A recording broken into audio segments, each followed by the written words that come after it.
Welcome back to yWild's Perpetual Magnetic Motion Truth. In YouTube, you'll find hundreds of videos about free energy generators, perpetual magnetic motors, self-sustaining electric fields and far more unbelievable perpetual motion machine stuff.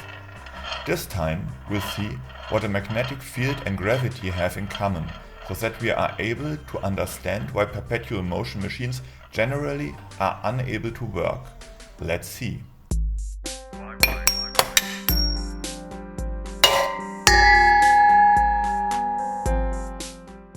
Most perpetual machines are based on magnetism, a mystery force fascinating mankind all through the centuries. Even today, many people assume more power in this force than science wants to allow. The reason is simple.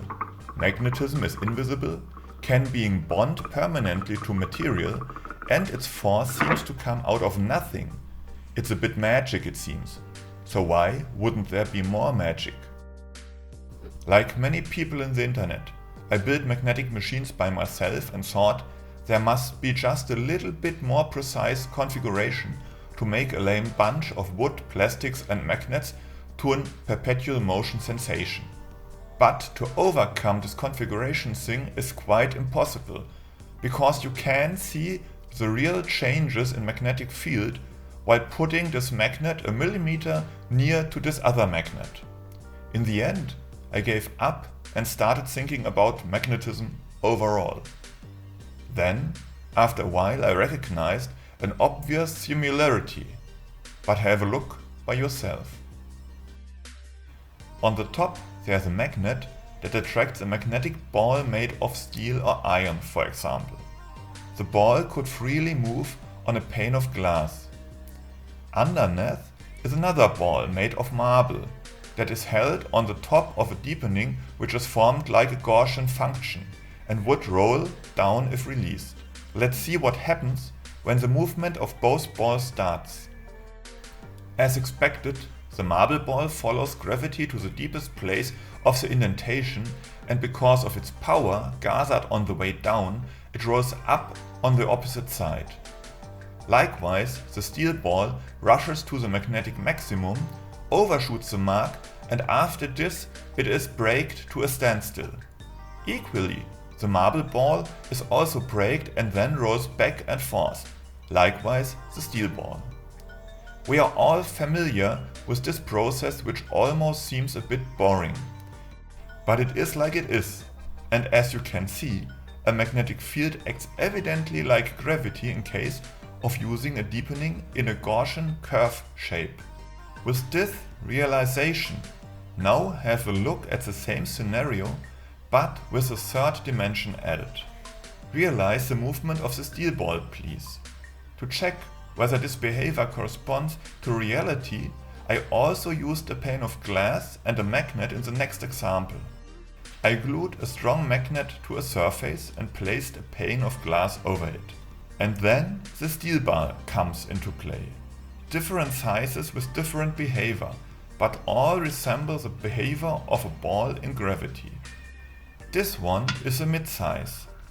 Its movements are most similar to the movements of the ball in the simulation. When there is no laterally force at the start, then it looks like the first simulation with the ramp. Remember the ball in the depression, and it's halfway up the wall and then back into the abyss. Let's take the next one. It is bigger, as you can see. Follow its movements. Because of its mass inertia, it is driven far from the center again, but once it gets catched, there is no way out. The path it goes looks like the path a comet which is catched from a gravity force of a star will take.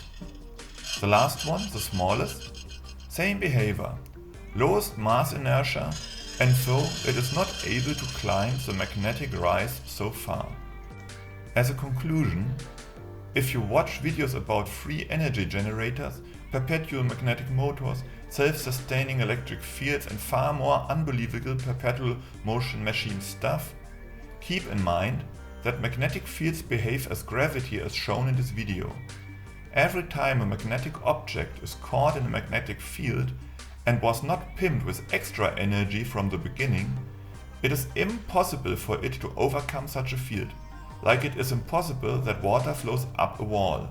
It's a little sad, but true, and not really surprising, isn't it? I made some videos about perpetual magnetic motors in which I use this gravity similarity for explanation. Take a look for yourself. Next time I plan to talk about magnetic repulsion and its similarity to gravity. If you like, click on yWild and check out my channel. Subscribe to it if you dare. Thanks a lot for watching. Have fun!